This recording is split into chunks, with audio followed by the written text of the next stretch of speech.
certain students from Sangeet Bhavan will lead this. May I request everyone to please stand.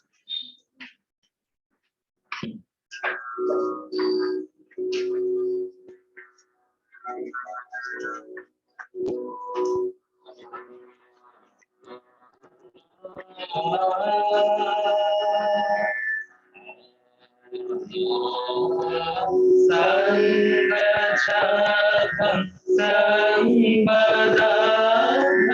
Sango Manasi Janata Sangachakam Sambadam Sango Manasi Janata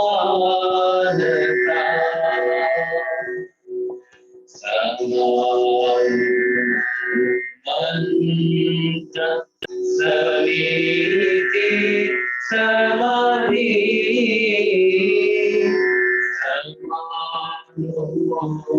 Samanta Saviti Samadhi Samanam Manasah Chitam Esha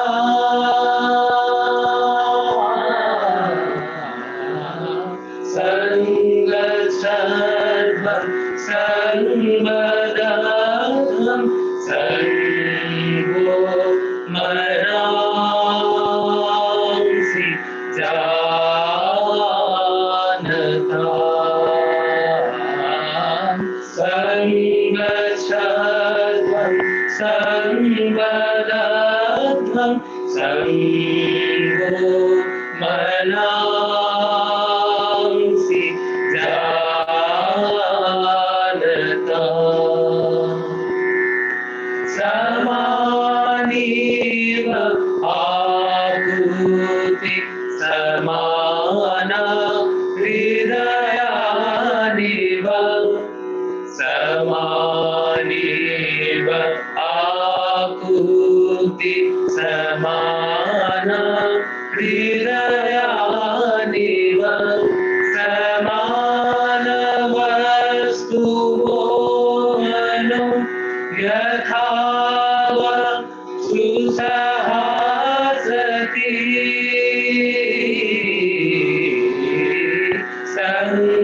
Sangacharvam Sangbadadham Sango Manamsi Janata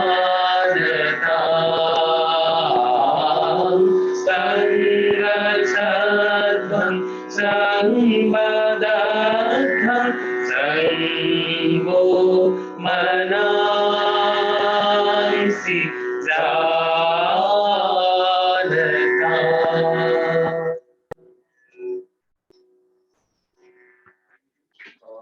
According to the rules of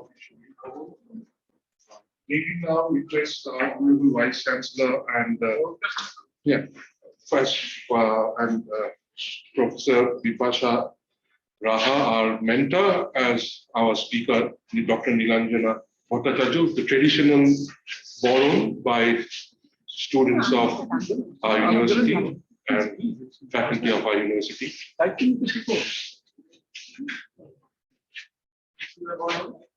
Dr. Nilanjana Bhattacharya, Professor Vipasha Raha.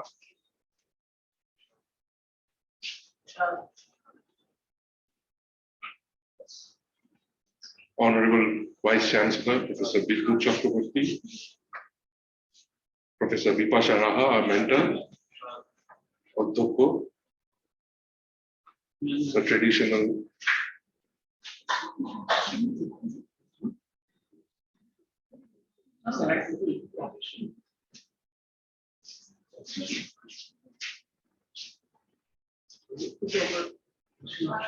Shahid. সকলেই তো ওরা করো না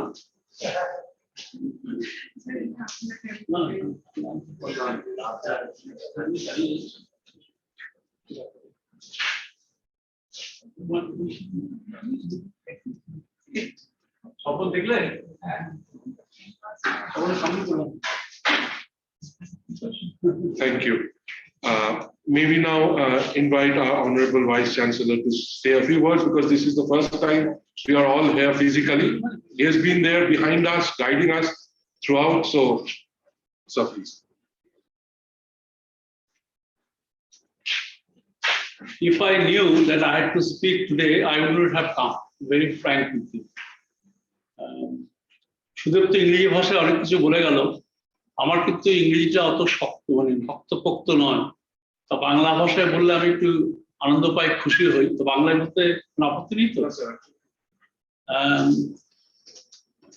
সবচেয়ে প্রথমে আমি বলি যে দেবীপক্ষ মানে অনেকের কাছে একটা ধর্মীয় একটা পক্ষ, আমার কাছে তা নয়। কিন্তু আমার কাছে দেবীপক্ষ মনে হচ্ছে একটা উৎসবের সপ্তাহ, যে সপ্তাহ থেকে শুরু হলো আমাদের আনন্দ উৎসব, যেটা দুর্গাপুজোর মধ্যে শেষ হবে।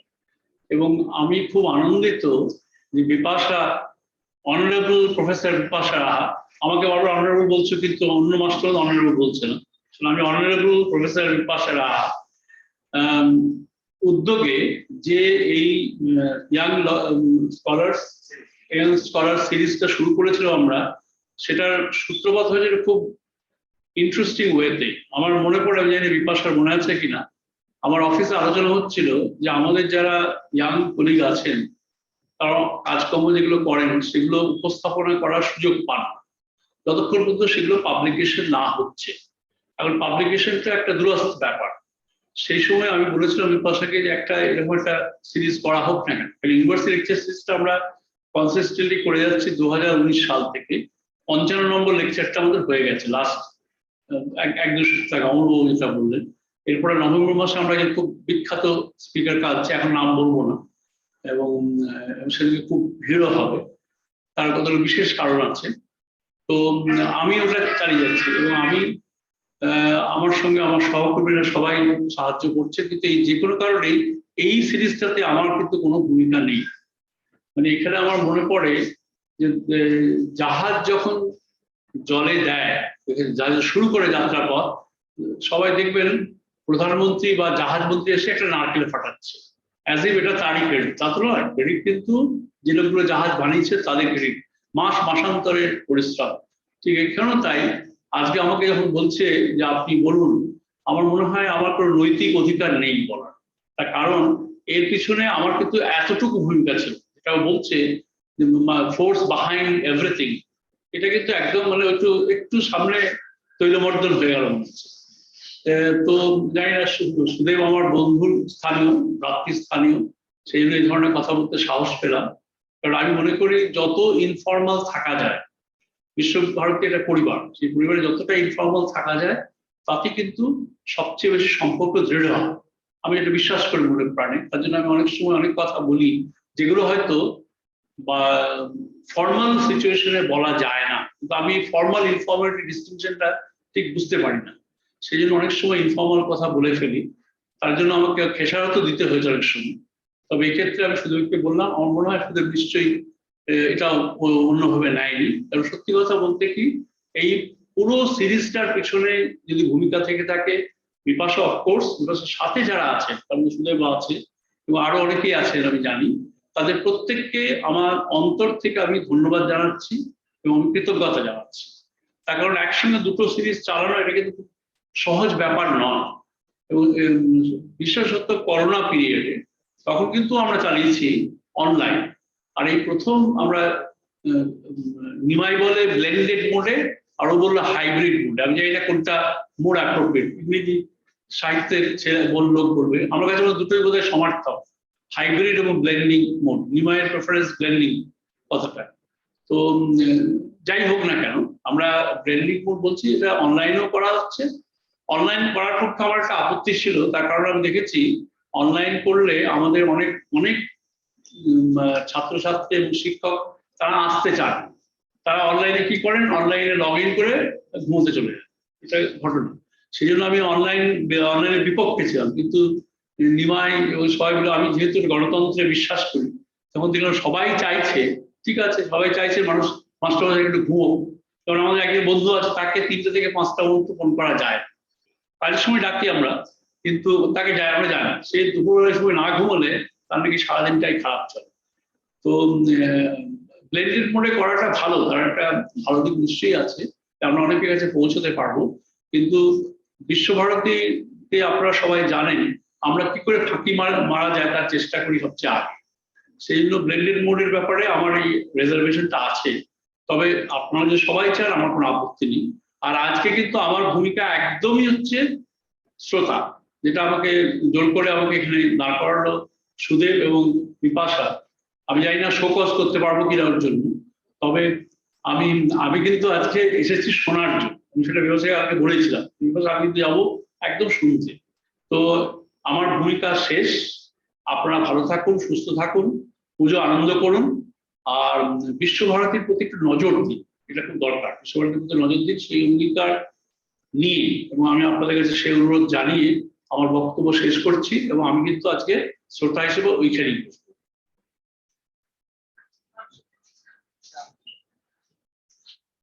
Thank you, sir. May I now invite Professor Bipasha Raha to say a few words? Honorable Professor Bipasha Raha to say a few words. Right, sir.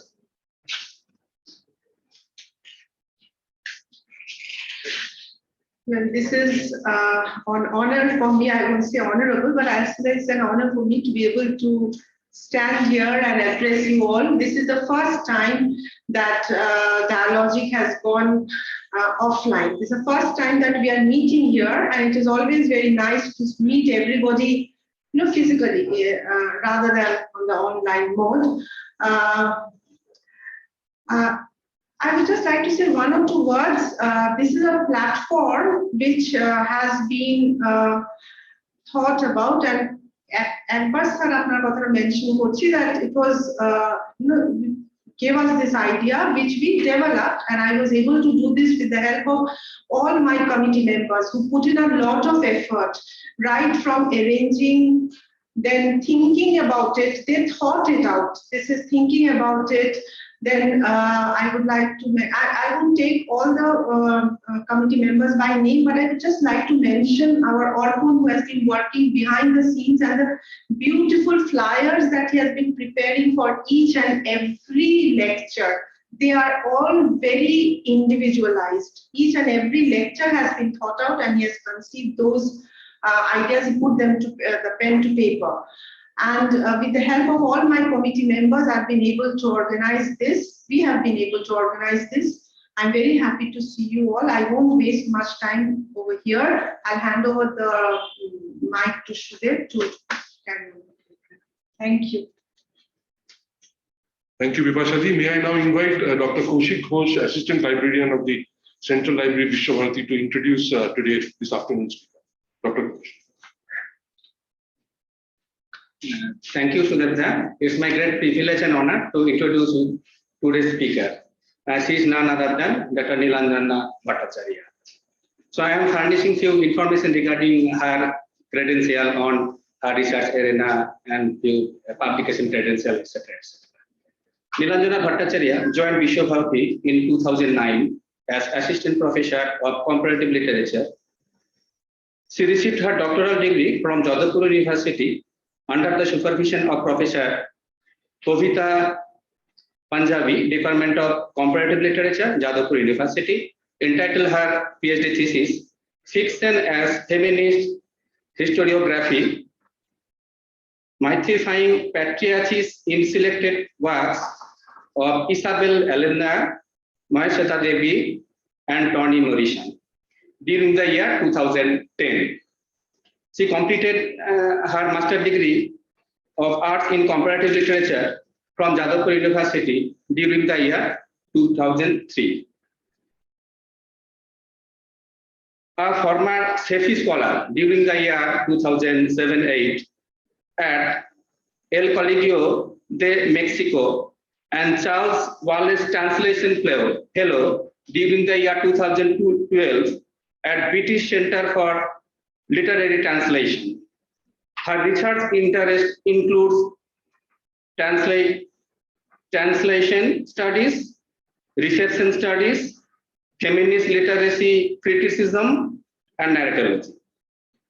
India and Latin America are her primary areas of focus.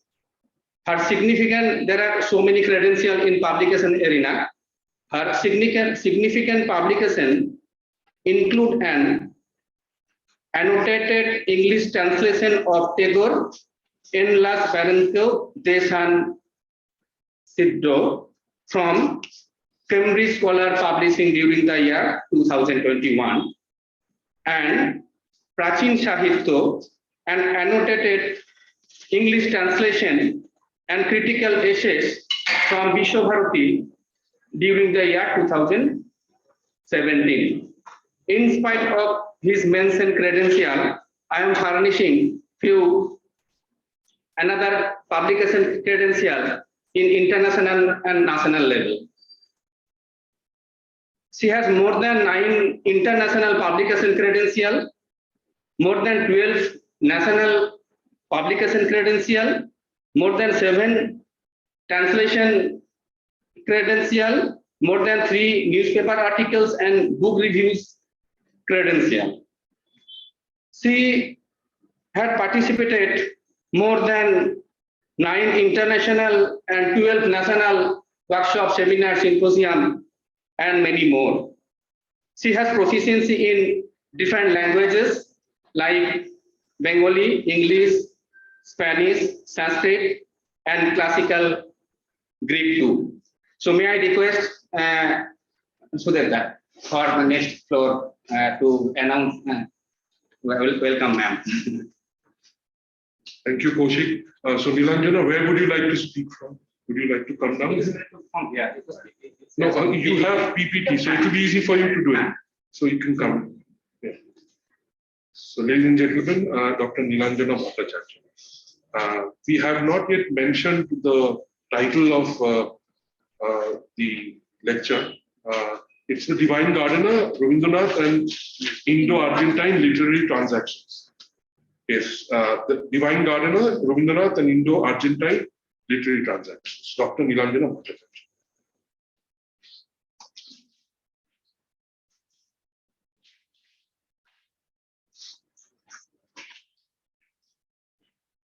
Thank you. Thank you, Sudheta. First of all, I would like to thank the organizers for giving me this opportunity to share my research work with all of you. And it's a privilege, it's an honor for me to be here. I thank my colleagues from Shongit Bhavan for setting the tune of today's lecture in such a nice manner. And taking cue from our Vice Chancellor, sir, I would also prefer to keep this sort of informal. So how much time do I have? Voila. Okay.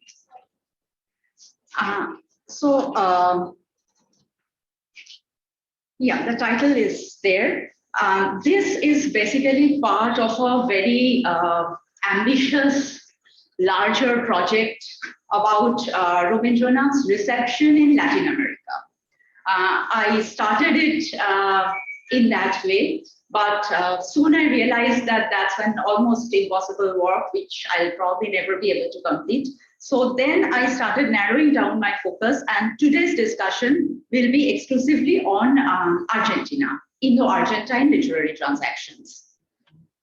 And I would like to place this discussion as an Indo-Argentine literary transaction and as South-South literary transaction, where we would try to trace out how literary transactions between two southern nations are different from literary transactions between a southern and a northern nations.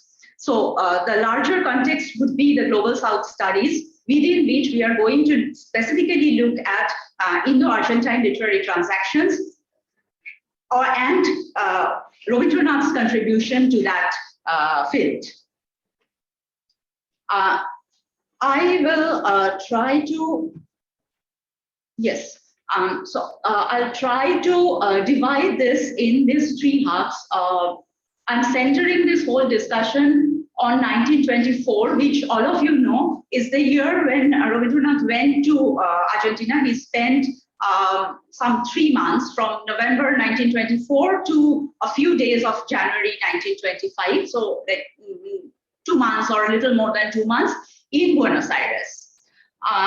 But my argument is that when we talk about literary transactions, Indo-Argentine literary transactions, that did not begin from 1924. That actually began a lot before, because unlike the English West, in the Latin American countries, or in this case specifically Argentina, we would see that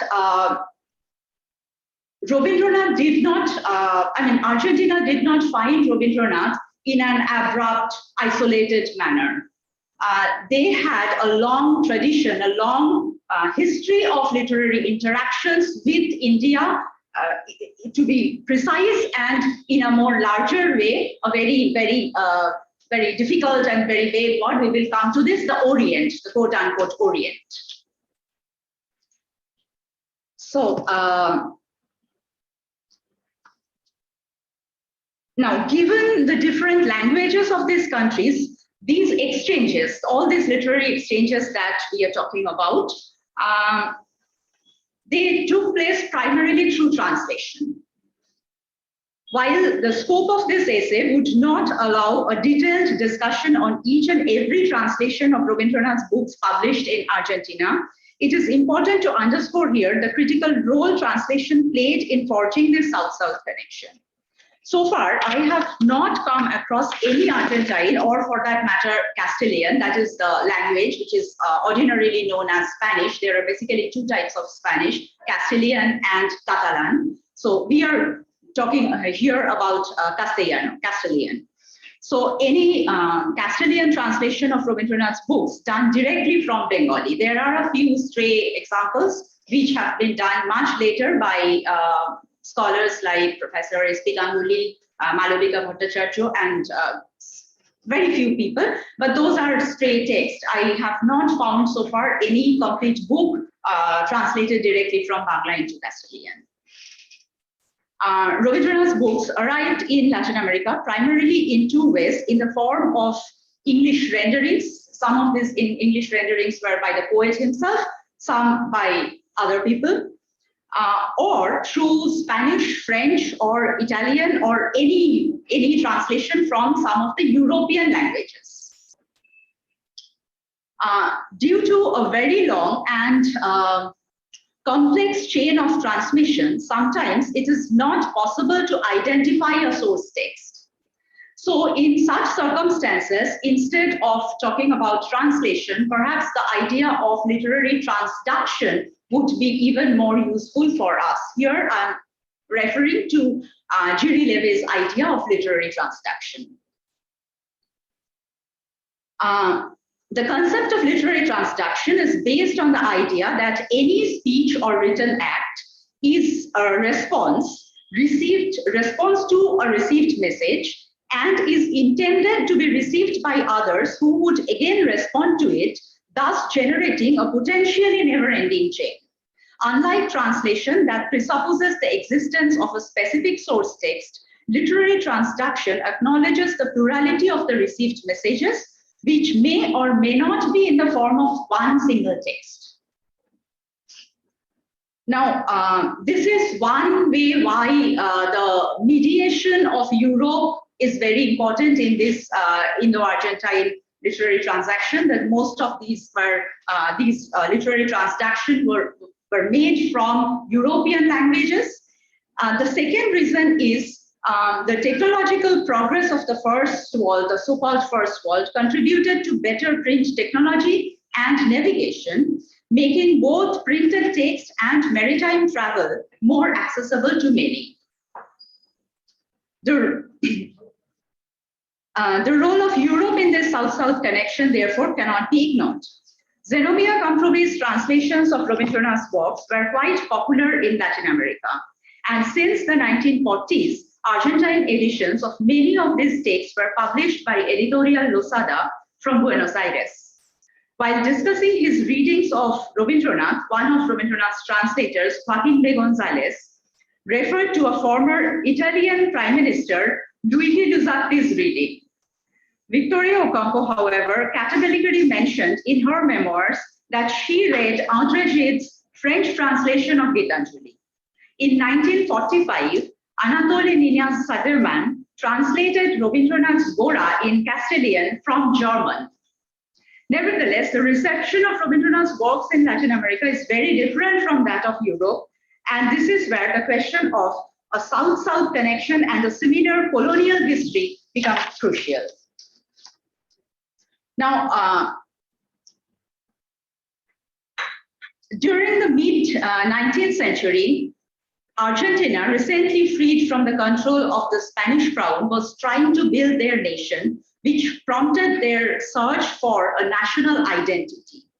As happened in case of India, in Argentina too, this nation building is marked by two major currents. One tendency of the period was to imitate Europe and fashion a national identity after Europe. The other was to reject Europe completely and find out a national identity of their own. The 1837 generation is an important intellectual movement in Argentina, where the authors refuse to accept the so-called traditions of their country, be it colonial or indigenous. These intellectuals claimed themselves to be free people and the so-called sons of the May Revolution. May Revolution is can be regarded as a first step towards their independence from the Spanish control. Some of the important authors of this 1837 generations are Esteban Echeverría and Domingo Sarmiento. Now, Domingo Sarmiento's book, the title of the book is Facundo, Civilization and Barbarism. This was published in 1845. In this book, we find that Europe has been depicted here as the epitome of civilization, and the gauchos, the cowboys, they were the barbarians. Thus, it is basically replaying the colonial hierarchy. But 27 years after Facundo, we find another book, José Hernández's Martín Fierro, which was published in 1872, where this hierarchy was turned upside down by projecting the gaucho as the hero. So this sort of shows the conflicting trends within the Latin American literary cycle.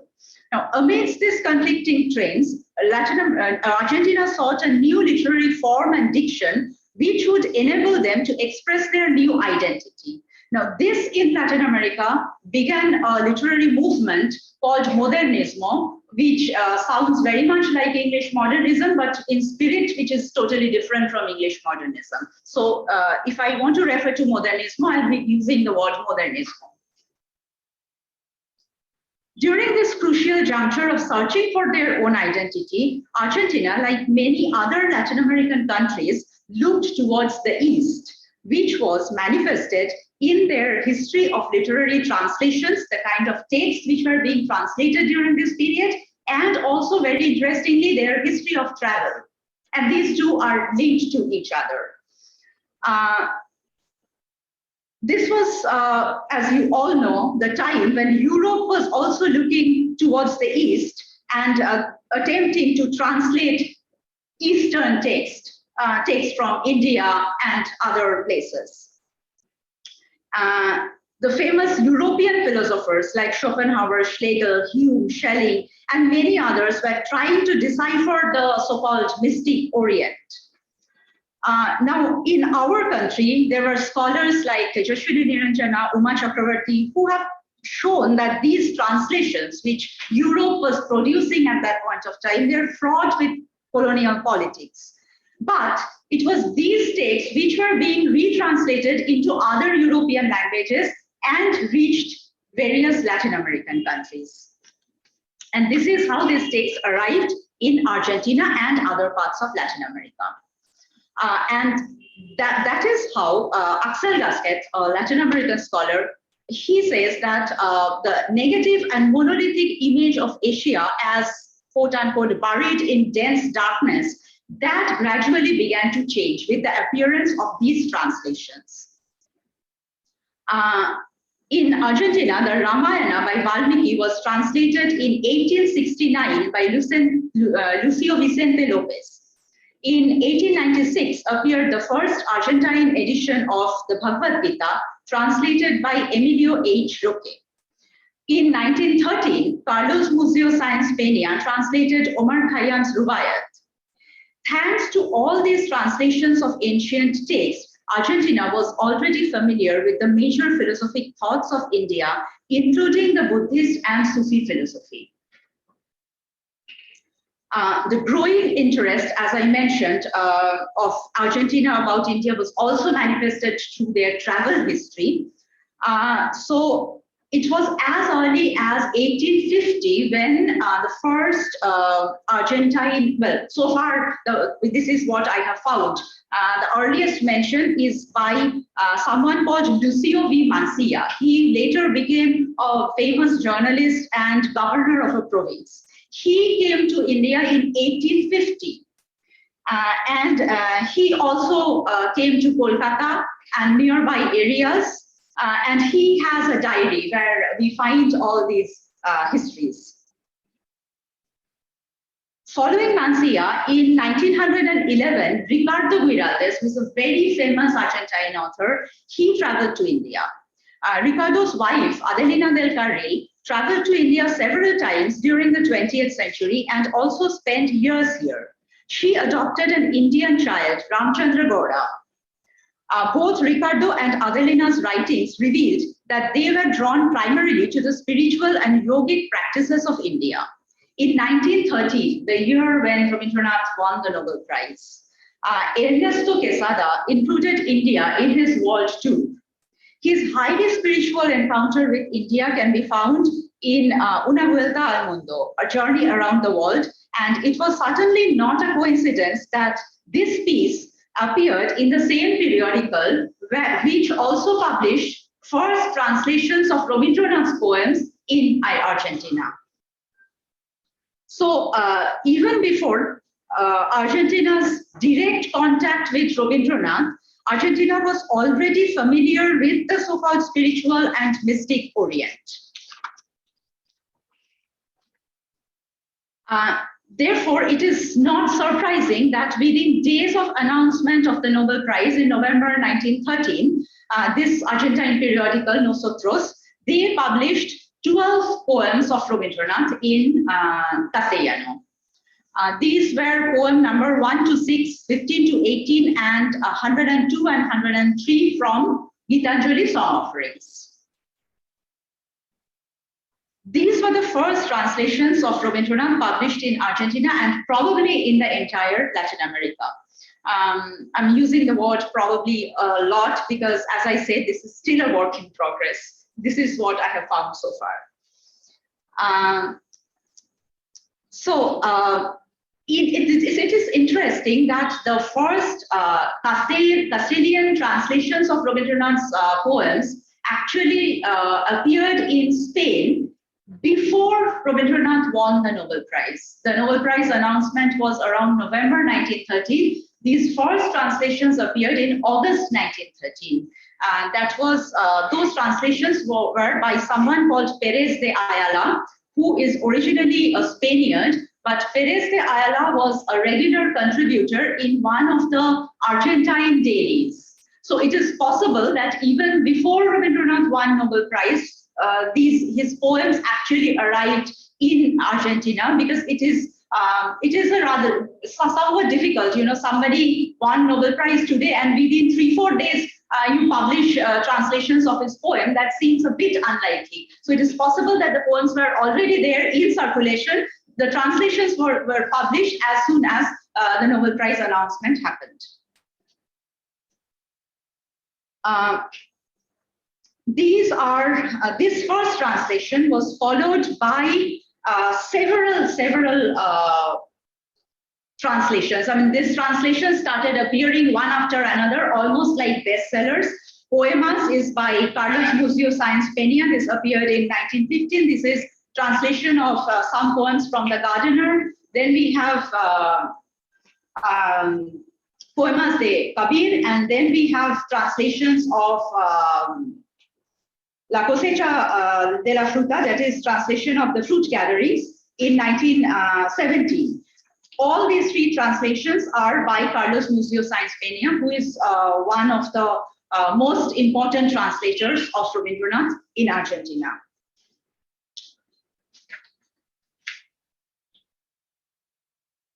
Now this, the second one, Los Poemas de Kabir, this is interesting because this could be one nice example of what, when I was talking about literary transduction. In this book, the introduction, there is almost all these texts were introduced in a proper manner, to which I'll come back later. But in the introduction to this book, he mentioned about Khiti Mohan Sen, who collected these dohas, and he also mentioned Rabindranath and Ajit Kumar Chakraborty, who translated this into English. But there is no direct mention of what is the source text of this book. We can presume that it is Rabindranath's translation of Kabir's dohas, 100 poems of Kabir. Now, this is also very interesting that the first complete book of Rabindranath translated in Castilian in Argentina is this one, Cien Poemas de Kabir, translation of 100 poems of Kabir. It is not something which is quote unquote originally written by Rabindranath. And these translations, this book was translated by Joaquín de González, another very important translator of Rabindranath in Argentina. These translations were actually done in 1915, but Joaquín de González did not publish this then. The translation finally appeared in 1980 in a periodical called Atenea in 2 consecutive issues, along with a long introduction by González.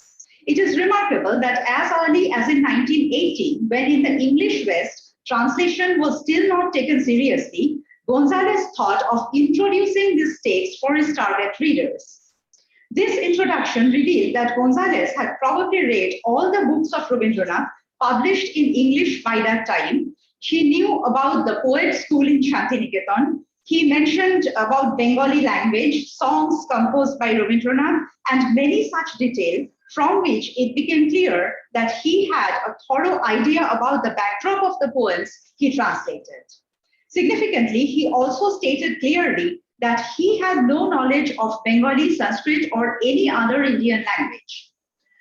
In this prologue, he shared with his readers his reading of Rabindranath in such a way that this piece became significant in understanding the reception of Rabindranath in Argentina, and also quite independent from the former translation studies. Divided in 4 sections, González opened his prologue by explaining his reasons for selecting this book for translation.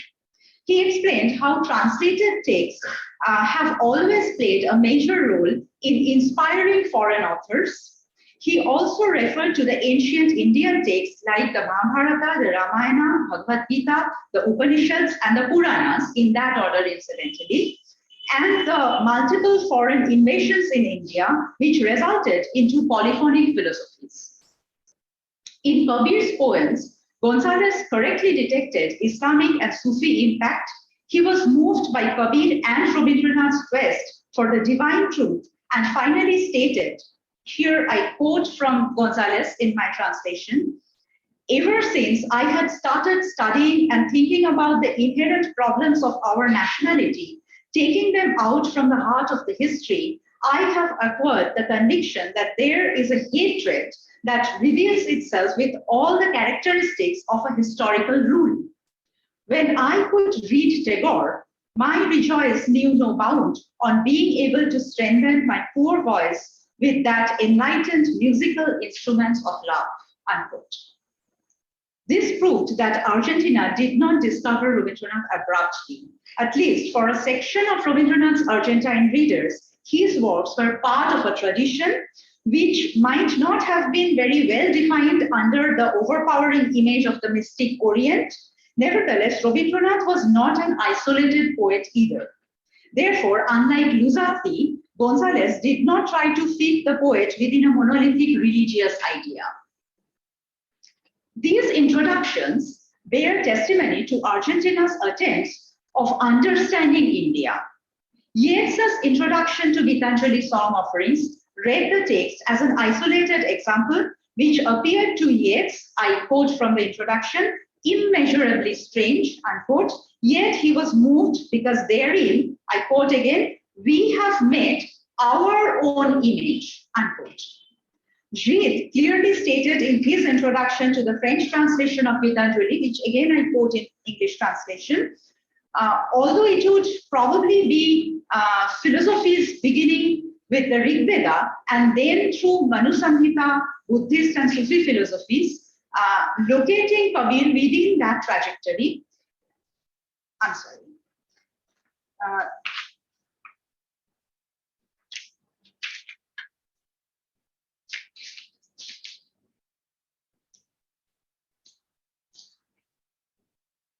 No, I think I've missed a page. But anyway, the point I was trying to make is that it is also clear that Gide was also concerned about what happened there, what happened, how these poems affect Europe. Not, it was clearly they were not trying to understand Rabindranath. Yes. I quote, I go back to the quotation, although it would probably be worthwhile to know how it relates to the traditions of ancient India, it might even be more interesting to consider how it addresses us. So the focus was on Europe, not on India. In contrast, the initial Argentine translations reflected an ardent desire to understand Rabindranath's works by placing them within a rich and diverse literary tradition and not to read him as an isolated example of how the colonizers empowered Indians by exposing them to the English language and Christianity. Almost all the translations by Sáenz Peña and Joaquín de González carried scholarly introduction which bore evidence of their in-depth knowledge about the literary traditions of India. Instead of singling out the source text, these translations were remarkable in their references to the other works of the poet, as well as their detailed discussion of the polyphonic Indian literary traditions. In fact, unlike the Anglo-West, Argentina never regarded Gitanjali as the most important work by Rabindranath. On the contrary, Sadhana was mentioned again and again. In the introduction to Poemas, the one that you see, the cover of which is there on screen, Sáenz Peña referred to the poems of the gardener as better than those of Gitanjali. The statement seemed to be a well thought out one, as the author of this introduction was able to situate Rabindranath within a literary tradition by linking these poems with the Gita Govinda by Joydev and the Padaboli tradition. Joaquín González, in the introduction to the La Cosecha de la Fruta, argued how Rabindranath's idea of life was ennobled by action. He discussed in depth the literary tradition within which germinated the poems of Rabindranath. Although by 1917, Rabindranath had become known as the poet of Gitanjali in the English West, González's introduction began with a reference to sadhana, drawing attention to the action that was an integral part of Rabindranath's idea of renunciation. Interestingly, González referred to Rabindranath's nephew, Abanindranath's illustrations in Fitzgerald's translation of Rubaiyat by Omar Khayyam, published in 1910. Probably, Abanindranath's works reached Latin America even before Rabindranath's. Sáenz Peña, in his introduction to Los Poemas de Kabir, tried to trace the trajectory of Indian philosophies, beginning with the Rig Veda and then through Manu Samhita, Buddhist and Sufi philosophies, locating Kabir within that trajectory. In short, in Argentina, Rabindranath's works were neither strange nor isolated. They were very much part of a trajectory, a literary history. Now, thanks to so many literary transactions by the early 1920s, Rabindranath had become an important name in Latin American literature.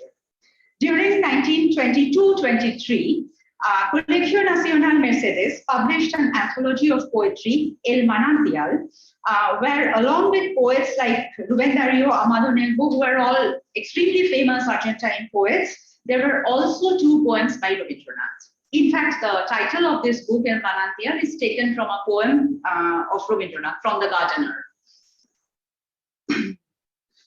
This edition, however, did not mention any translator's name, which brings us to our next point, that probably to understand Rabindranath's reception in Argentina, we will have to take into account the anonymous translations.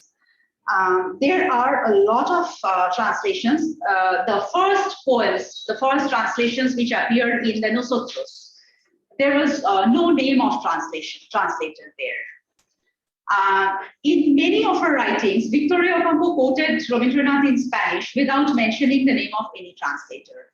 During the poet's stay in Buenos Aires, one of the major Argentine dailies, La Nación, published some short stories of Rabindranath translated into Spanish, again, without mentioning any name of translator. So probably the poet, this is not probably, I think this is pretty evident that Rabindranath had more translators in Latin America that we really know about. In fact, apart from translations, the impact of Rabindranath's philosophy can be perceived in many Argentine authors. Joaquin Gonzalez, for instance, in 1933, a compilation of Joaquin Gonzalez's writings was published by Talleres Gráficos Argentinos.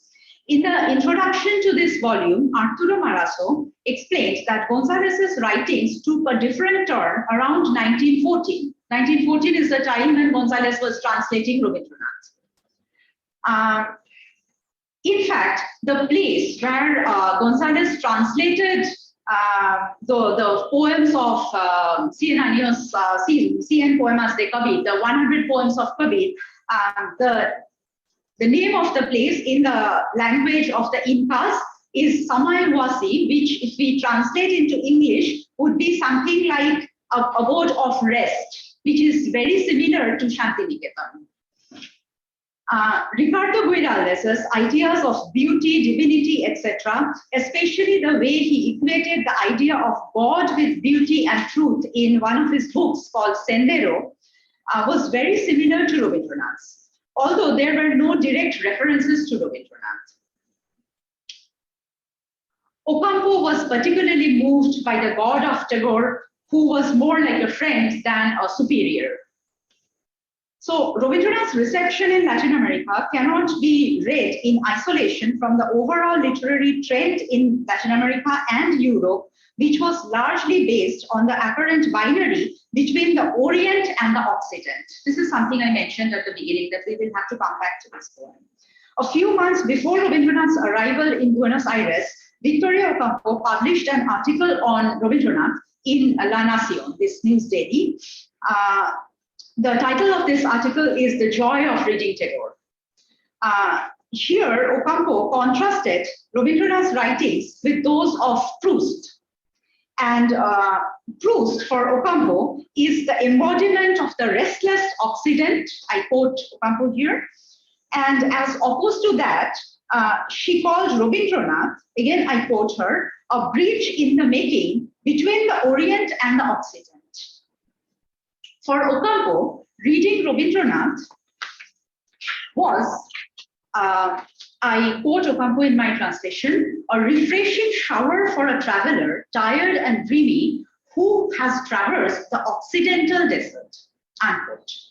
Now, understandably, therefore, Rabindranath's visit to Argentina, which initially was supposed to be a stop on his way to Peru and other Latin American countries, was a mega affair for which the entire Buenos Aires was prepared. Ocampo referred to this event as the turning point of her life. For Jorge Luis Borges, a very famous Latin American author, Rabindranath's visit to Buenos Aires was like, I quote Borges, a visible testimony of miracle, unquote. the other side of all these eager anticipations was reflected in Hector Castillo's poem, Plegaria por Rabindranath Tagore, Prayer for Rabindranath Tagore. This is the Spanish version of the poem. Here, the institutionalized fame of the poet became the sarcastic target of the avant-gardes. Published in a periodical called Martin Fierro, this poem advised Buenos Aires to hide herself, her loud, fussy streets, her vulgar gestures, and everything in the fold of her crescent moon robe. This is clearly a reference to Rabindranath's works, the crescent moon. So as not to disturb the dream of the divine gardener. And this is where I owe the divine gardener the phrase in my title. So the divine gardener who knew greater things than your skyscrapers and your street crossings, unquote. So the mockery was deft and strong, but it seemed to be directed more towards the magnificent preparations of Buenos Aires towards their own state than towards the poet. But this is significant because this periodical, named after Jose Hernandez's famous book, El Gaucho Martin Fierro, about which I mentioned earlier, was known for its anti-institutional tendencies and was dedicated to bringing the country out of Europe's intellectual grasp. One reason why Rabindranath became their target could be that his intellectual prowess was acknowledged even by Europe through the Nobel Prize. Another reason why some people were unhappy with the poet's visit could be the news that the poet was going to attend the Ayacucho centenary in Peru as a guest of President Leguía, a well-known dictator. The October 1924 issue of Nosotros, this is the journal which also published the first translations of Rabindranath, they published a brief note in anticipation of the poet's visit, where after expressing their admiration for the poet, they lamented that, I quote, his noble presence and high renown would lend more limelight to the Ayacucho centenary that the tyrant Leguía was organizing for his personal gain. So it is clear that there was a conflicting, contested atmosphere amidst which Rabindranath arrived in Buenos Aires on 6 November 1924. A huge reception committee was organized, headed by the famous Argentine author Ricardo Rojas. This is a picture of Ricardo Rojas with the poet. The committee met and felicitated the poet. However, so far I have not come across any copy of any speech delivered in this reception. On arrival, Rabindranath met several journalists and gave them long interviews from Montevideo and Buenos Aires. In an interview published in La Nación on 7 November 1924, the poet expressed his despair with Europe and hoped that civilization would be reborn in the New World. He wanted to know the soul of Latin America and not its economy or industrial development. However, he spent only a few days in the Plaza Hotel and then was shifted to Miraglio in San Isidro, a stay that Victoria Ocampo generously arranged for him. This is the part where I guess almost all of you are familiar with, so I will not go in depth into this analysis, but I will just mention a few points. Rabindranath was said to be ill and needed rest and therefore took part in very few official programs. On December 18, 1924, he delivered a lecture on lyric poetry at Amigos del Arte, and this was probably his only public lecture in Buenos Aires. He also met a group of Argentine students and teachers from the Facultad de Filosofía, from the University of Buenos Aires. This is a picture. I'm sorry about the quality of the pictures. These are taken from ancient papers and in a phone. So as you can see, here Rabindranath had a discussion with this group, which was later published as Teaching to Children the Idea of God. There were several occasions when Rabindranath discussed various issues with Elmhurst or Ocampo or both of them, and Elmhurst's notes on many of these discussions were later published in the Visva-Bharati quarterly. However, none of these talks mentioned anything about his interaction with any Argentine author or translator. There were absolutely no references to Argentine literature or culture, or even Argentine translations of his own works, or anything about the Latin American tradition. A significant Latin American account of Rabindranath's stay in Argentina is by Adelina del Carril, the one we mentioned, wife of Ricardo Giraldes. And this is important because this is somewhat different from the accounts which we are used to read. The Orient, Carril said, had fascinated her ever since she was very young, and her introduction to the works of Rabindranath was through the translations of Camprubí and Jiménez. Adelina and Ricardo met Rabindranath in San Isidro. Carril mentioned that she and her husband sang Argentine folk music for Rabindranath, including the northern vidalas, a kind of folk music from the northern part of Argentina, which the poet appreciated very much, and also sang for them Bengali songs he composed himself. In fact, despite reading Rabindranath in translation, Argentina had long been interested in the poet as musician. Again, if we go back to Nosotros, that's an extremely important periodical. As early as in 1918, Nosotros published a brief piece on Rabindranath Tagore, the musician. I'm sorry. Oh, okay, sorry. Okay. Rabindranath Tagore, the musician. Here, the news gave the audience a general idea about Rabindranath's songs, including there are mentions of tals and all these things. It mentions Teora, Shurpakal and all these things. And also quoted a few lines in Bengali language. There is a quotation from a song, Pratidin Tabo Gatha Gabo Ami Sumadhur, using Roman script but Bengali language.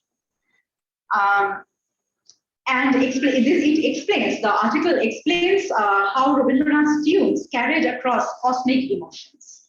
In 1924, Adelina recalled, the poet told them, I quote again from Del Carril, none of the so many places I have visited seem to me similar to Bengal as does your country. The sky here, the dawns and the sunsets are so much like my own country. Unquote.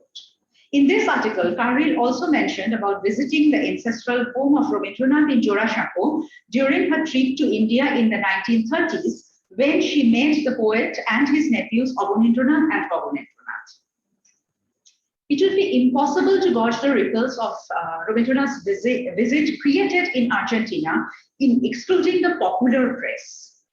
In the early 20th century Bengal, it was very popular among the youngsters, especially the aspiring authors, to imitate Rabindranath's handwriting. Most of his books carried his signature in Bengali like an emblem, which for many was like a model.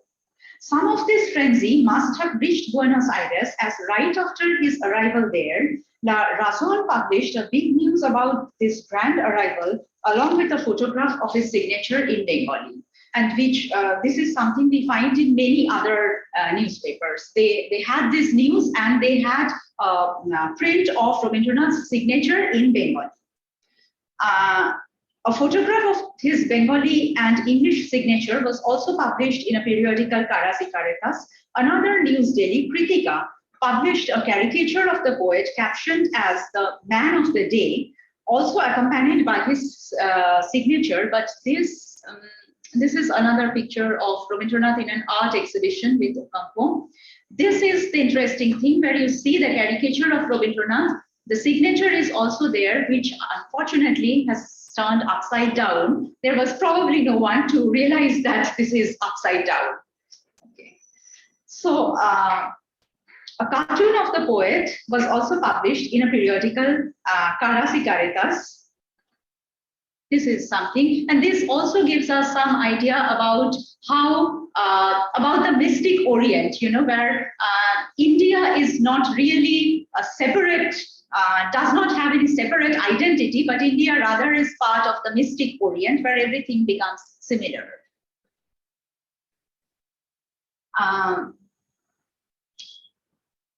During the poet's stay in Buenos Aires, several poems and letters were published in various dailies by various people expressing their admiration for the poet. Some of these poems and letters were also sent to Miraglio, the house where Rabindranath was staying. Ocampo recalled how caravans of people came to Miraglio every morning to see the poet, though not always for literary reasons. All these instances reveal his popularity among the common people of Argentina. Regrettably, in Buenos Aires, Rabindranath did not have the opportunity to meet one of his most serious translators, Joaquin de González, who passed away months before the poet's arrival in the country. Carlos Muzio Sáenz Peña, however, was there, and he also met Rabindranath. Nevertheless, I have not found any document so far regarding their meeting. Language barrier could be one reason why these meetings might not have been very fruitful. Elmhurst, who was Rabindranath's secretary during this voyage, had no knowledge of Spanish. So the other reason could be that the poet spent most of his time away from the city in a small suburb of Buenos Aires, San Isidro, and did not have the opportunity to meet many people. While this helped the poet to rest and recuperate, it deprived him from the chance of interacting with many. The person who played a key role in Rabindranath's reception in Latin America was the well-known Victoria Ocampo. Her contact with the poet has been discussed widely. Now, as I said, I will not repeat those things, but there are a few points that I need to mention. In a number of her writings, Ocampo reminisced about Rabindranath's stay in Buenos Aires in 1924 and their second and last meeting in Paris in 1930. She discussed how Rabindranath was introduced to his French translator Entregit, the other French poets and artists like Paul Valéry, Cotes de Noailles, Jean Cassou, and others. Strangely, however, she did not discuss anything about Rabindranath meeting his Argentine translators or any Argentine poet, author, artist, anyone so for that matter. Although she narrated in detail how a certain woman came to San Isidro early one morning, hoping Rabindranath would interpret her dreams for her. Ocampo mentioned about Ricardo Guiraldes meeting the poet, but almost like a passing reference, without any details. Given Rabindranath and his English secretary Elmhurst very limited or no knowledge about the country, the local language, and the Latin American literary tradition, it was not possible for them to surmise the significance of these meetings, if they met anyone at all. Ocampo's own writings discussed in detail her reading of Rabindranath and his impact in her life, but she did not mention anything about the larger reception of the poet in her country. In 1933, again, we come back to Nosotros. As I said, it's extremely important periodical. Nosotros published 4 articles by Arturo Montesano Delci in 3 different volumes, which brought back the Orient-Occident dichotomy in a different way. Delci, incidentally, was one of those people whom Rabindranath met when he was staying in San Isidro. Delci was very young at that point of time. He's publishing these articles in 1933. The first one, titled Rabindranath Tagore, the Philosopher, where Delci recalled his experiences of meeting the poet in 1924 and conversing with him. He found the poet profound and pleasant. He narrated how the poet used to sit beneath a tree and invite his audience to ask questions. A young Creole person used to act as their interpreter. Delci was particularly intrigued by Rabindranath's concepts of truth and beauty. He also discussed how the Occidental idea of religion that dealt with the exterior could never be used to understand the Oriental idea of yoga, which was a force of action and therefore a philosophy. This article, accompanied by a portrait of the poet drawn by J. Planes, The first article was accompanied by this portrait. In the second article, Rabindranath Tagore, the patriot, there she connected the idea of nationalism in India with the idea of social reforms. While his third essay was a detailed discussion of the poet's pedagogy. The fourth article of the series discussed Rabindranath's works, where she depicted how the poet used art forms to envision a holistic universe. Despite certain broad generalizing tendencies, these articles were significant proofs of Rabindranath, significant proofs of what Rabindranath meant to many Argentines and what profound interest some of them had about India. The imperial power politics became explicit in the way this mystic image was projected against Christianity. An interesting example of hailing Christianity as opposed to the poet's religion was found in an issue of an English daily published from Buenos Aires Herald. On 30th November 1924, this newspaper published a news headlined, Rabindranath Tagore's interpreter converted to Christianity. Now, the point is, we do find this picture in La Nación, where we have poet Ricardo Rojas, and the third person is supposed to be his interpreter. But as far as I know, there was only Elmhurst with Rabindranath. There was no one else with Rabindranath. But this news says that it refers to someone called Iba Ibao, aged 42 years and a native of the province of Po in India, who decided to forego the faith of his fathers, I quote, decided to forego the faith of his fathers and was converted to Christianity and left the service of the poet. Now, the fact that this is most probably a rumor, and the fact that by this time the poet had already shifted to San Isidro and was generally avoiding public meetings, definitely aided the fabrication of this piece. But this is significant that this fabrication happened in an English daily and was probably not repeated in any of the major Spanish dailies. On 6 November 1924, La Razón published the news of the poet's arrival and declared his wishes to invite South American intellectuals to Visva-Bharati. Illustrious personalities from various parts of the world visited Visva-Bharati during the poet's lifetime. Unfortunately, however, there was no one from the South or Central America.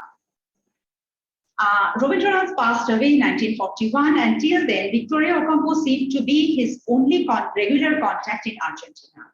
His gratitude to the people of Argentina was expressed in his letter to his friend C.F. Andrews, where the poet said, and this is a longish quotation, but this is important, so I would request you to please bear with me. When I came to Buenos Aires, the doctor's advice prevented me from proceeding to bed. Nearly these 2 months, I have been living in strict retirement. This has revealed to me the genuine love of the poet of this country for me, which is amazing. It baffles me to think how I could have deserved it. They have not claimed from me anything, only hoping that I should get well. They are glad that I am in their country, and that is enough. However, I have begun receiving groups of men and women in this house, which is at my disposal.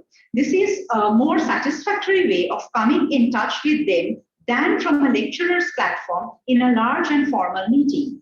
I know it would have made you feel glad if you could have detailed reports of these conversations, but I am too lazy and incompetent for this task, and evidently Elmhurst takes very little interest in compiling facts and writing reports for publication. This is not entirely true, but anyway. However, it does not very much matter, for the work is going on. Its records are in some way being preserved in life's secret store. This is true Visva-Bharati work. I am certain that quite a number of these people will remember my words even when I am no longer on this earth.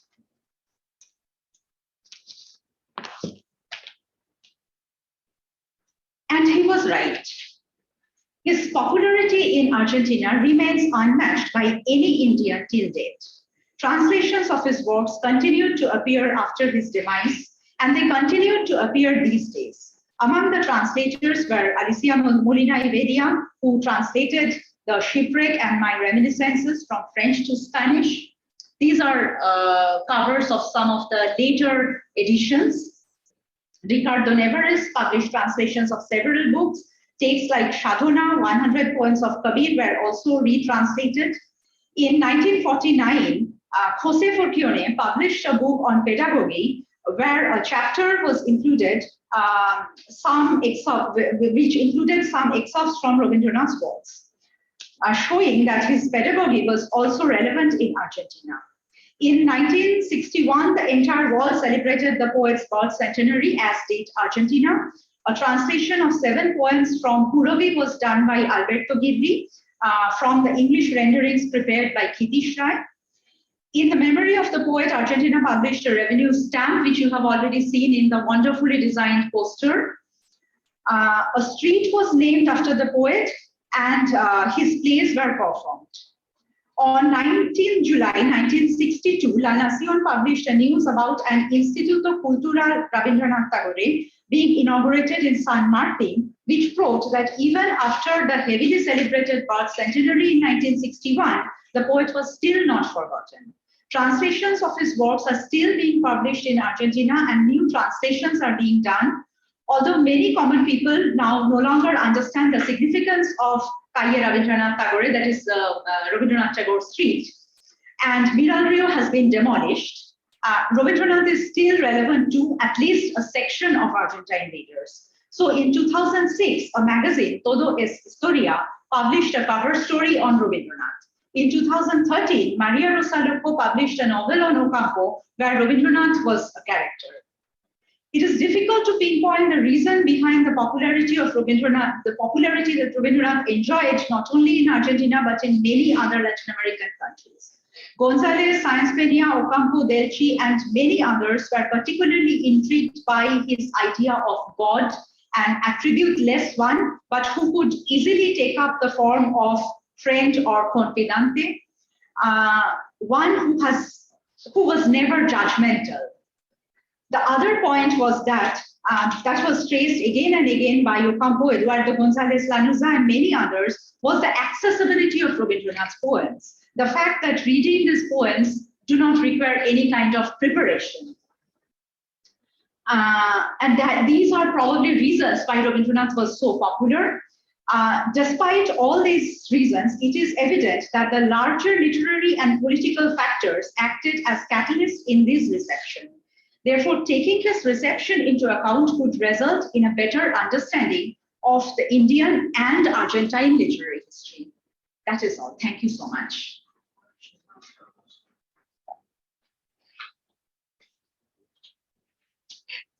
Thank you, Nilanjana.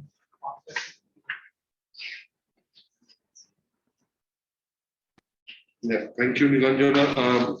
You've introduced many interesting facets that we usually do not associate with the Indo-Argentine reception. For example, the South-South divide, and also how the Argentine and the rest of the Latin America did not look to Europe as a kind of imitator and kind of used Rabindranath, particularly because he was at that point of time the most famous Asian artistic figure, and tried to have a bridge, which you talked about, the bridge between a kind of a cutting of the umbilical cord with Europe and, putting forward a new kind of modernism, which you have very interestingly pointed out is different from the English modernismo.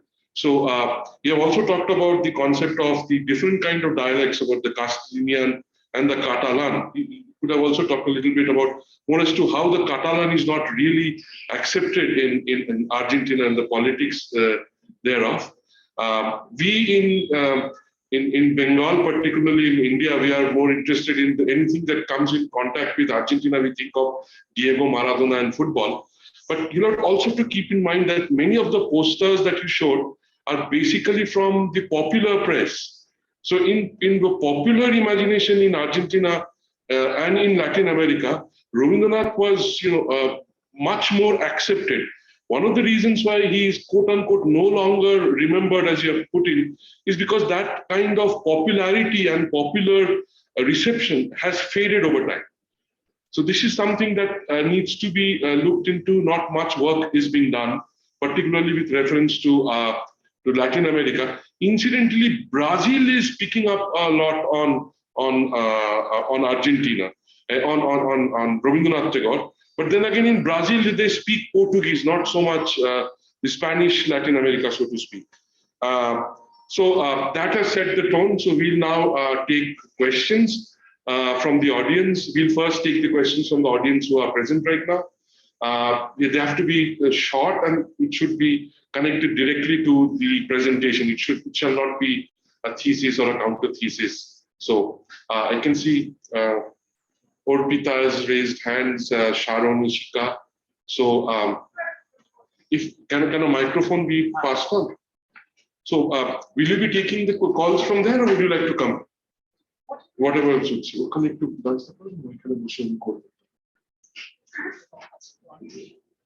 okay. So first we'll take the calls here, and then we'll go to the online.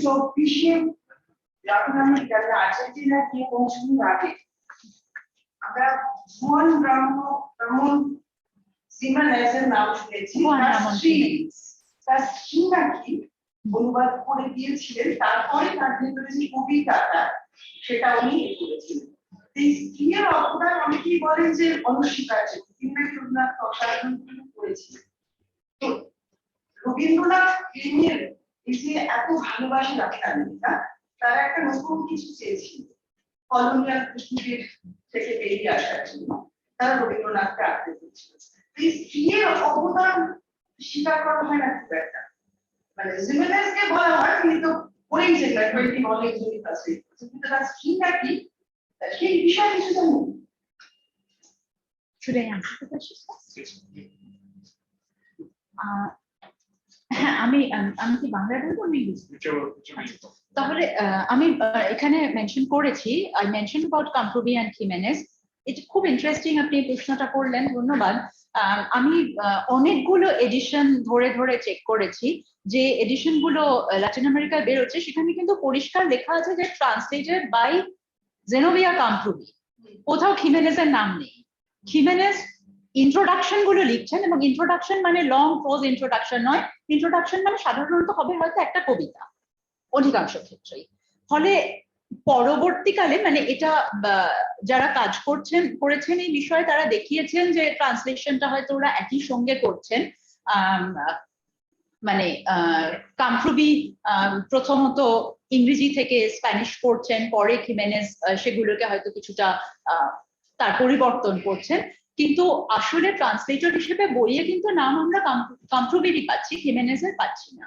আর স্ত্রীর অবদান স্বীকার করা হয় না, আপনি যেটা বলছেন সেটা বোধহয় মানে আমাদের একটু ভাবতে ভালো লাগে যে আলটিমেটলি কাজটা যিনি করছেন তিনি একজন পুরুষ মানুষই, একজন মহিলা একেবারে একা করছেন, এটা বোধহয় একটু অসুবিধে লাগে ভাবতে, সেই জন্য হয়তো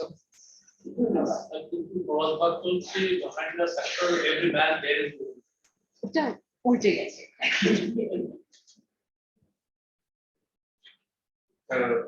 Thank you. So over Sharon, Ishika.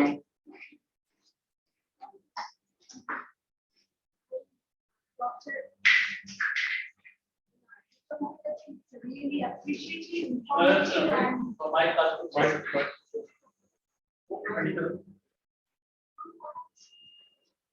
শোনা যাচ্ছে তো? It's not, I think I'm not audible if I just stand up. So it's really appreciative, and I mean, I would say that's informative. So just a quick query, right from a person like me, I'm completely layman in all the structure. Somewhere down the discourse, you have mentioned that before Rabindranath's work, probably Rabindranath's works, when that is very, very interesting. I found it interesting. So do you have any idea of which work of Rabindranath got translated in Spanish? No. Rabindranath's works were not translated in Spanish. By Rabindranath's works, I mean his pictures, his paintings. So that is the Fitzgerald's translation of Rubaiyat. Rabindranath. Rubaiyat that's yes. what you were saying. Yes. It was translated by Fitzgerald. Fitzgerald, where there were drawings by Rabindranath. right. And this, when this book was translated, the drawings were also reprinted there. Okay. So that is how probably the drawings reached there. Bye. No. Okay, thank you so very much.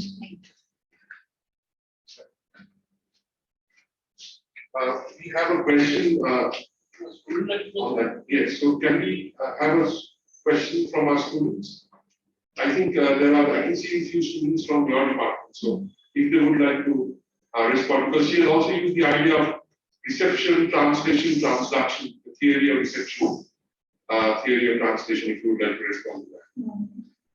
Ma'am আপনি কবিরের ট্রান্সলেশনের একটা cover দেখিয়েছিলেন, তো এটা যদিও directly related না, but কবিরের যে রিসেপশনটা হয়েছিল সেটা কি রকম, আর সেটার সঙ্গে কি রবীন্দ্রনাথের রিসেপশনের কোনো সম্পর্ক ছিল? হ্যাঁ, আসলে 100 poems of কবির যখন ট্রান্সলেটেড হচ্ছে, মানে সেটা তো রবীন্দ্রনাথের বই হিসেবেই ট্রান্সলেটেড হচ্ছে, ফলে এখানে কোথাও একটা রবীন্দ্রনাথ এবং কবির হয়তো মিশে যাচ্ছেন একসঙ্গে। এবং এই বইয়ের মানে গঞ্জালেস যখন এই বইটাকে পড়ছেন, তখন সেখানে কোথাও একটা দুটো একসঙ্গে করেই পড়ছেন, মানে সেটা আলাদা করে কবির বলছেন না রবীন্দ্রনাথ বলছেন সেইভাবে হয়তো আর থাকছে না।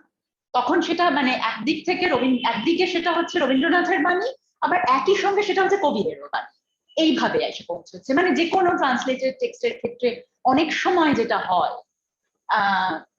সেইটা হচ্ছে আসলে। কিন্তু খুব মজার ব্যাপার যে যে ইতিহাসটার কথা গঞ্জালেস বলছেন, সেই ইতিহাসটাতে উনি কিন্তু খুব সচেতন ভাবে বলছেন যে মানে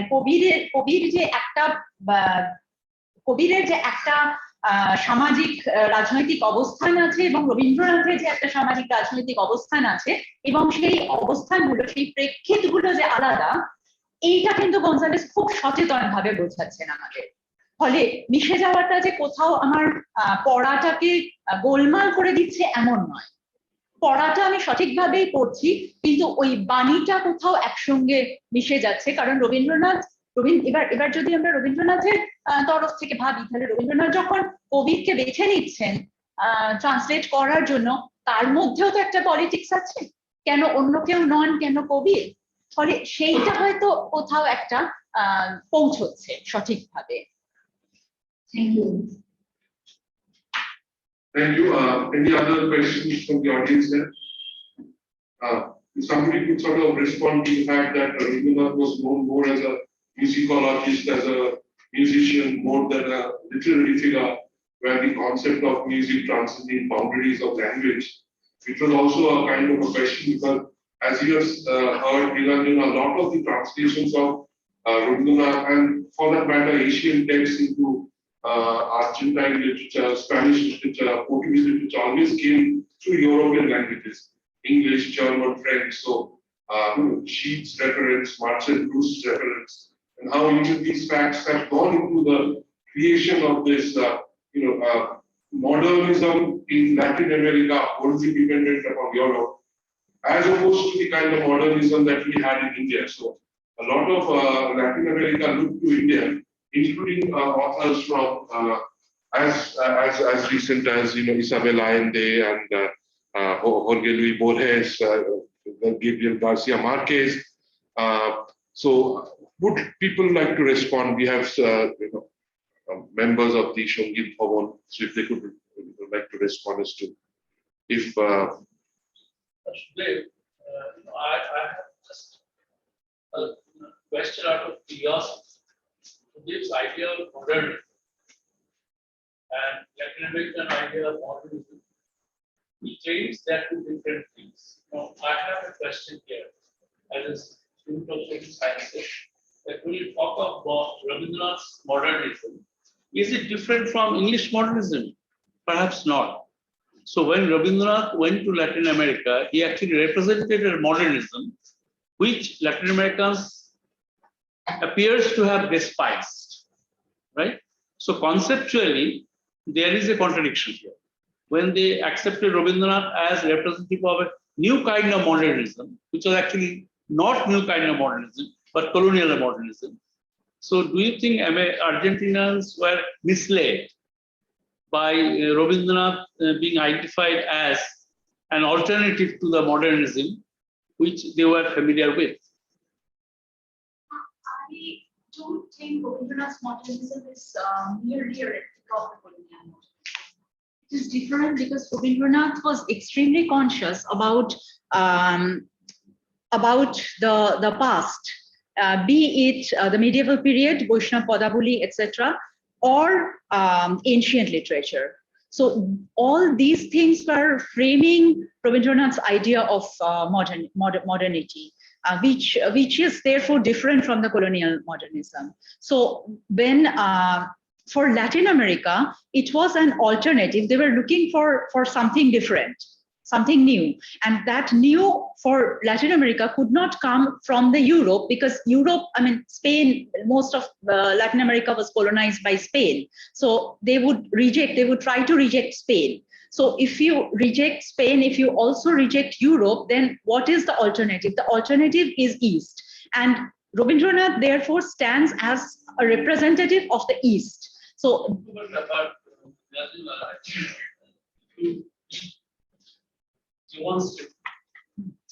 and the latest last one, Crisis in Civilization, সভ্যতার সংকট, সেখানে রবীন্দ্রনাথ কিন্তু পরিষ্কারভাবে বলছেন যে আমার যে ভাবনা চিন্তা, সেই ভাবনা চিন্তার তিনটে স্রোত আছে। একটা স্রোত বলছে যেটা মডার্নিজম, কি বলছে modernism as it was rooted in the British literary tradition, এটা কিন্তু অস্বীকার করছেন না। তবে আরেকটা বলছেন এই ট্রেডিশনটার আরেকটা ভার্সন আমরা দেখতে পাচ্ছি in the writings of Rammohan and Bankimchandra. আরেকটা হচ্ছে ইসলাম, যেটা ওর বাবার কাছ থেকে হাফেজ ইত্যাদি আসছে। তো তুমি যদি বলো যে Rabindranath modernism was actually a modernism which was totally aloof from the colonial sources, that's conceptually wrong.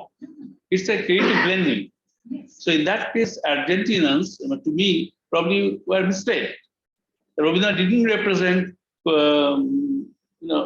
a uniquely textured modernism, which was absolutely different from colonial, right? No, I'm not saying that Rabindranath entirely rejected the colonial modernism. That is definitely not the case. But as you cited Jibon Sriti and Shobhotar Shankar, I would like to draw your attention to a text like Adhunik Sahitya, for instance, where we have essays on Vidyapati. On the one hand, we have essays on Bankim Chandra. We also have essays by European authors. Rabindranath is also talking about Tennyson and all these people. So the literary modernism, if we talk about the literary modernism, so Rabindranath's literary modernism was probably framed by all these. So that is why when his writings, the Latin Americans found his writings different from Europe, because in Europe, naturally, these other trends were not there. So that is what I'm trying to say. Yes. So that is the point. Yes. Yes. Yes. No, that was my fault. Sorry. Yeah. That part is acceptable. That is what I wanted to mention. That's fine. Yeah.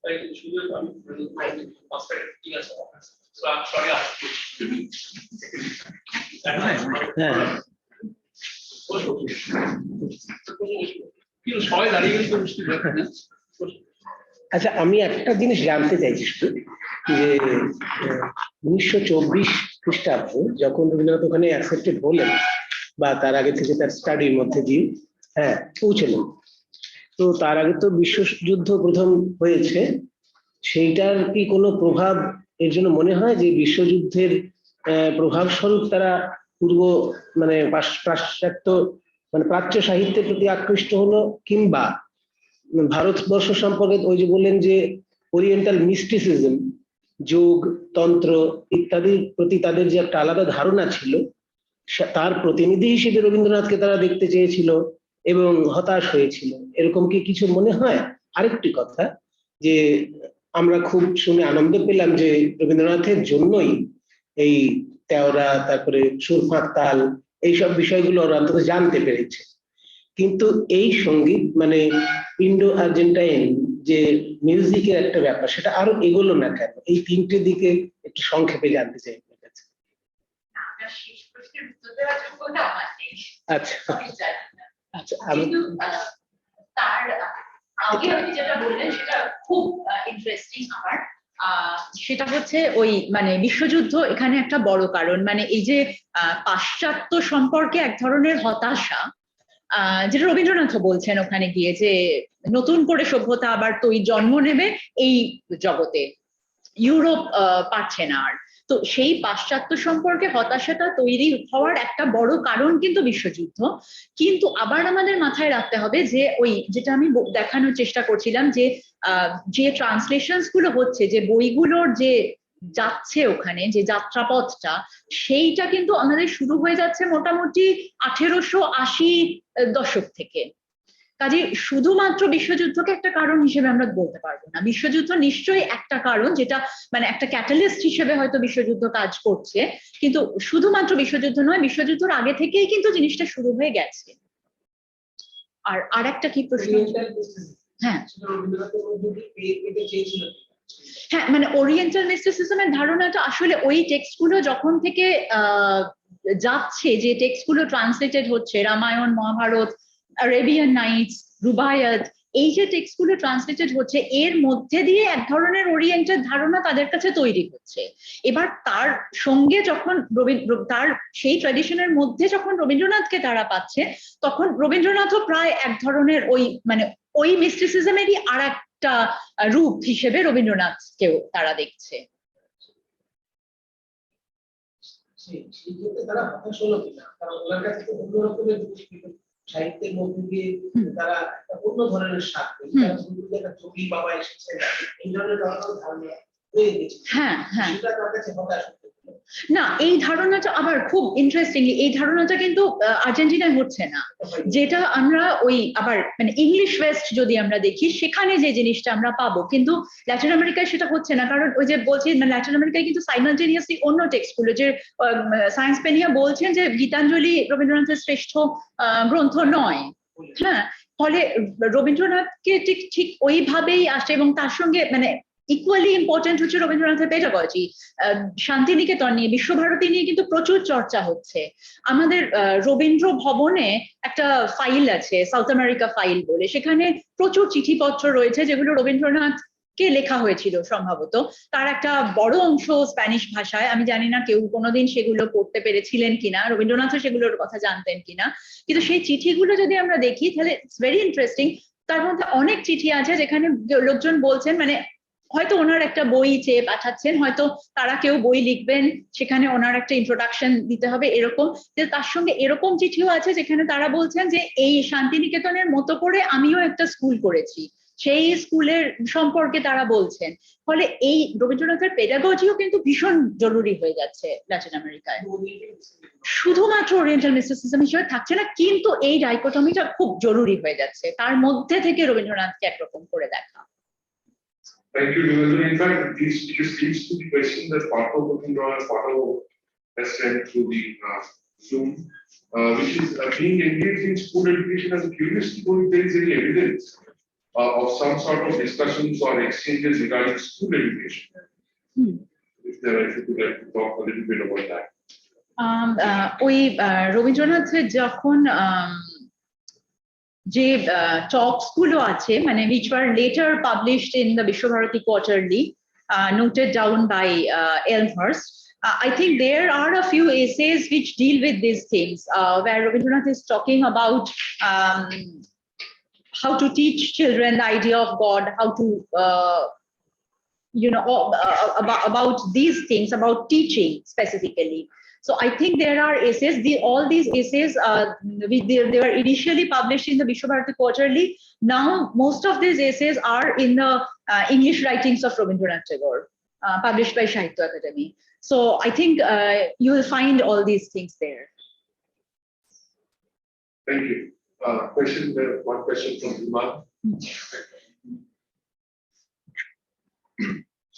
Thank you, Nilanjana. Like, it's one of our, I think, regular conversations which we have at the center, and I think this you have performed the task of a comparatist, and of course, talking about Rabindranath, we are continuously engaging with ideas about intermediaries. It's a very short question, which is directly related with pedagogy.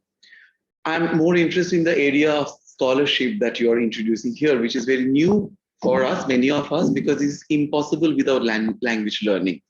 This work could not be done in Visva-Bharati or elsewhere because we did not have, or we do not still have scholar in your area. So as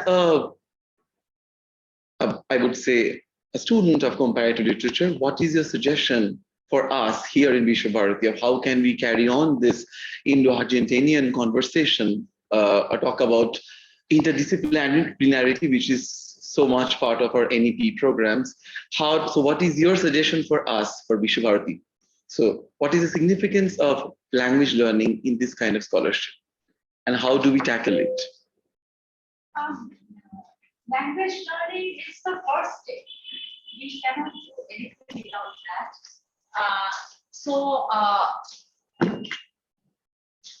But that is, again, I mean, that requires some kind of infrastructure, some kind of intervention, which I am not sure as scholars we can do. We need probably help from others.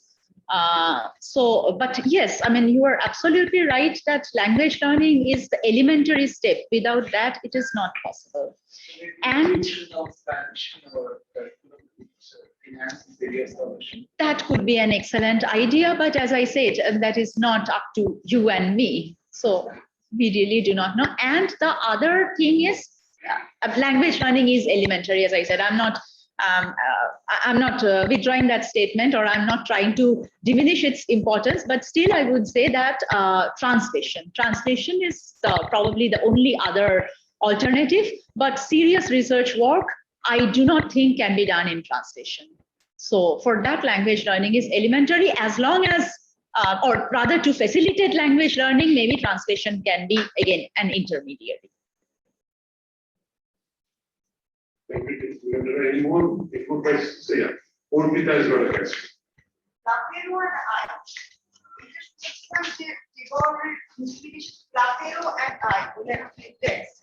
যেটা শুনেছিলাম যে কাস্তেলিও মানে লিখেছেন টেগোরের inspiration, এই বিষয়টা নিয়ে জানতে চাই।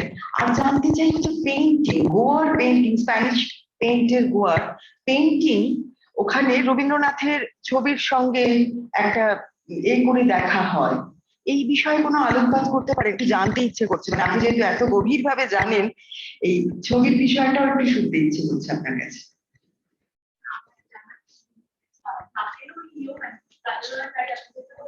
স্প্যানিশ মানে মেইনল্যান্ড স্পেন থেকে, মানে আর্জেন্টাইন টেক্সট নয় আর কি ওটা। তো সেটাতে বলা হয় যে তার মধ্যেও মানে ওই আমরা ট্রান্সলেশনের কথা আমরা বারবার বলছিলাম। তো এক ধরনের মানে ট্রান্সলেশন বলতে আমরা যেটা বুঝি সেটা হচ্ছে একটা ওই সোর্স টেক্সট সামনে থাকে যার থেকে ট্রান্সলেটেড হয়, আর আরেকটা জিনিস যেটা আমাদের ছাত্রছাত্রীরা পড়ে সেটা হচ্ছে ওই একরকম ট্রান্সক্রিয়েশন বলা যেতে পারে, যেটা একটা ধারণার উপর বেস করে তৈরি, কিন্তু সরাসরি যার কোনো সোর্স টেক্সট নেই। সো এই মানে প্লাতেরো ইয়ো হচ্ছে এই ধরনের একটা টেক্সট যেখানে অনেকে বলেন যে সত্যি মানে ওই যে একটা ফিলোসফির কথা বলা হয় সেটার সঙ্গে রবীন্দ্রনাথের ফিলোসফির হয়তো অনেকটা মিল আছে। আর ছবির বিষয়ে মানে again মানে I am not qualified enough to address this. Sorry. Right, so maybe we have time for one last question before we wrap up. Anybody else?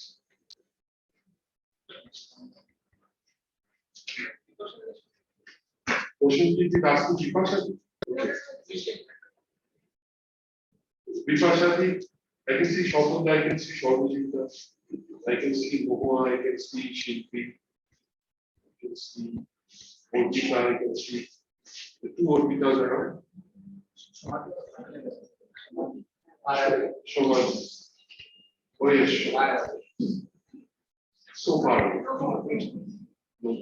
So using the prerogative of the discussion, may I ask you a very simple question, like what was, too much time has been spent on Victoria Ocampo and Rabindranath. But I was just wondering, like, the physical reception of Rabindranath, the bard prophet from the East, and the pictures that you showed us, they are all very westernized. The dress code, the facade.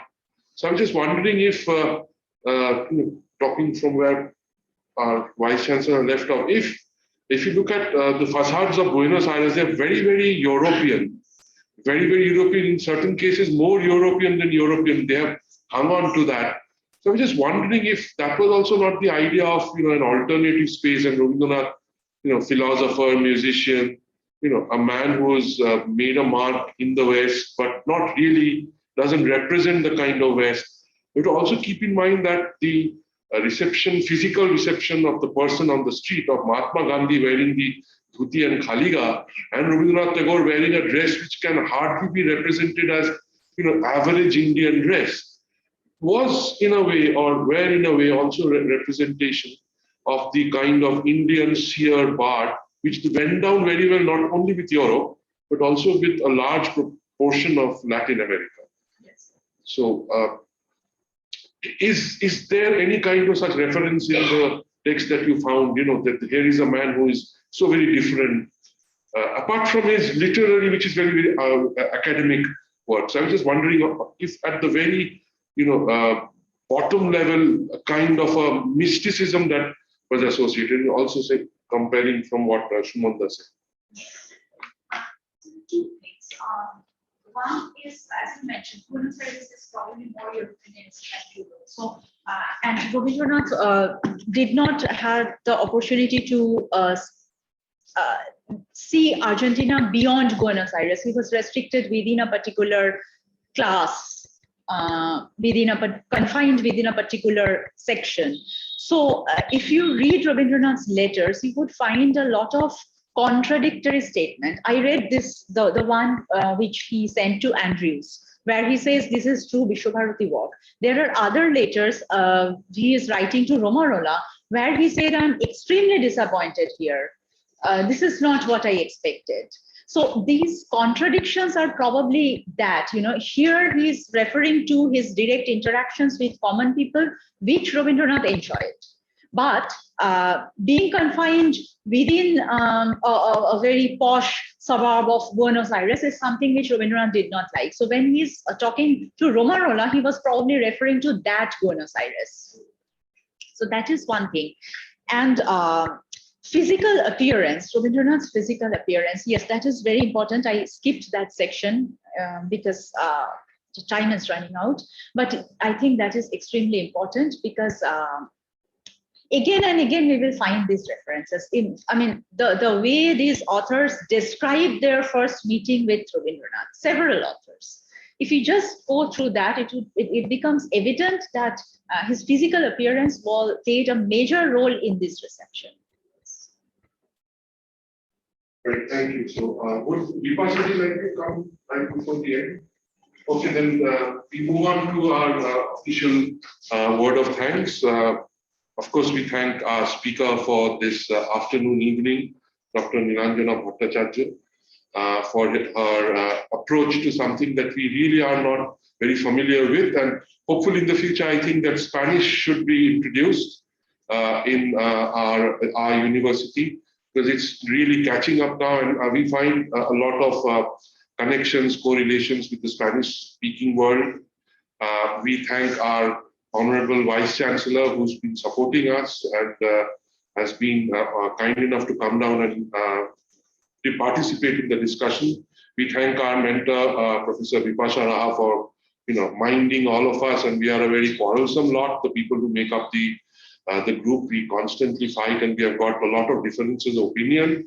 And Vipasha is the one who keeps us all together. We thank Arpan Mukherjee, who is our silent and invisible artist in residence, for designing all these flyers, wonderful flyers.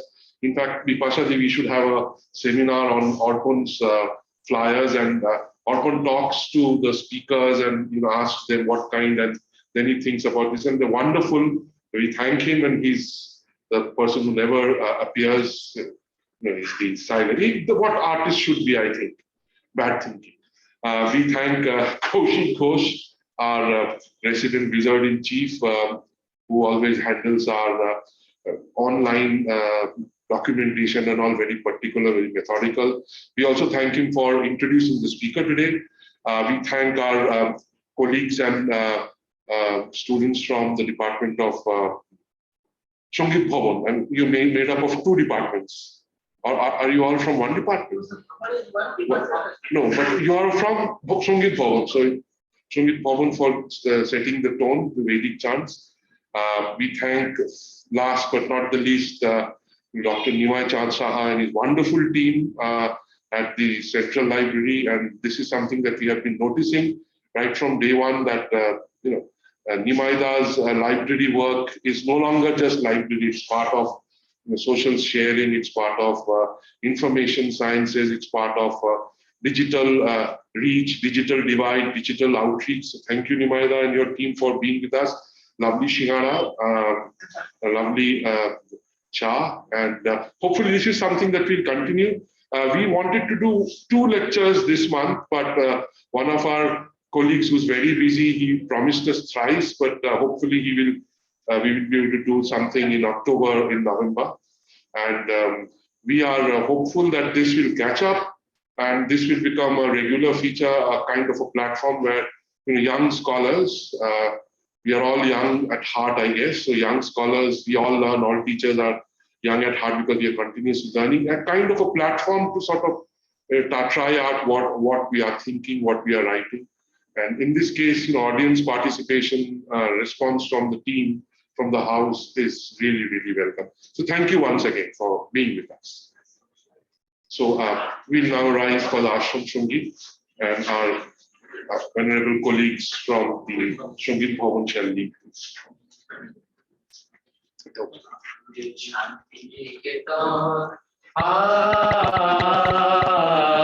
আমাদের শান্তি নিকেতন, সে যে সবতে আপন, আমাদের সবতে আপন, আমাদের শান্তি নিকেতন।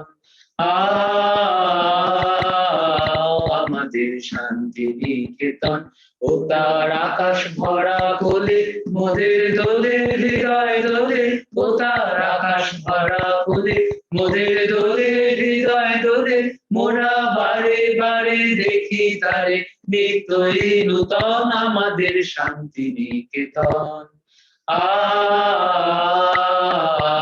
আমাদের শান্তি নিকেতন, মোদের তরু মোদের মেলা, মোদের খোলা মাঠের খেলা, মোদের নীল গগনের সোহাগ মাখা সকাল সন্ধ্যা বেলা, মোদের তরু মোদের মেলা, মোদের খোলা মাঠের খেলা, মোদের নীল গগনের সোহাগ মাখা সকাল সন্ধ্যা বেলা। শালের ছায়া বিথি বাজায় বনের কলগীতি, সদাই শালের ছায়া বিথি বাজায় বনের কলগীতি, সদাই পাতার নাচে মেতে আছে আমলকি কানন আমাদের শান্তি নিকেতন। আমাদের শান্তি নিকেতন, আমরা যেথায় মরি ঘুরে, সে যে যায় না কভু দূরে, মোদের মনের মাঝে প্রেমের সেতার বাধা যে তার সুরে, আমরা যেথায় মরি ঘুরে, সে যে যায় না কভু দূরে, মোদের মনের মাঝে প্রেমের সেতার বাধা যে তার সুরে। প্রাণের সঙ্গে প্রাণের সে যে মিলিয়েছে এক টানে, মোদের প্রাণের সঙ্গে প্রাণে সে যে মিলিয়েছে এক টানে, মোদের ভাইয়ের সঙ্গে ভাইকে সে যে করেছে এক মন আমাদের শান্তি নিকেতন। আমাদের শান্তি নিকেতন।